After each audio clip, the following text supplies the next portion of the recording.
অপেক্ষার প্রহর শেষ। খায়রুল বাশার ও তানজিম সায়রা তটিনীর নতুন ইউটিউব ফিল্ম পথহারা মন রিলিজের অফিসিয়াল দিন ও সময় আউট।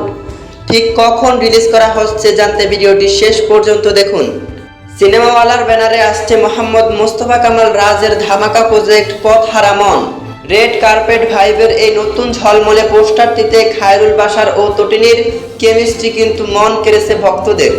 কিন্তু জীবনের কোন জটিল মোড়ে এসে একসাথে বাধা পড়বে তাদের দুজনের পথ। জাকিয়া হোসেন তৃষার গল্পে এবং রাজ ও আসাদ জামানের চিত্রনাট্যে ফুটে উঠবে একদম রোমাঞ্চকর এক প্রেম কাহিনী। সিনেমাওয়ালা অফিসিয়াল ইউটিউব চ্যানেলে আসতে দেওয়া এই বিগ বাজেট ফিল্মটির কাউন্টডাউন শুরু হয়ে গেছে। কনফার্মড নিউজে আসে, মেকার্সরা জানিয়েছেন আগামী শুক্রবার 21 জুলাই ঠিক বিকেল 4টা 30 সিনেমাওয়ালা ইউটিউব চ্যানেলে রিলিজ হতে যাচ্ছে পথহারা মন। বাংলা নাটকের এমন সব ধামাকা রিলিজ আপডেট সবার আগে পেতে চ্যানেলটি সাবস্ক্রাইব করুন। যারা ফেসবুক পেজ থেকে দেখছেন পেজটি ফলো করুন। ধন্যবাদ।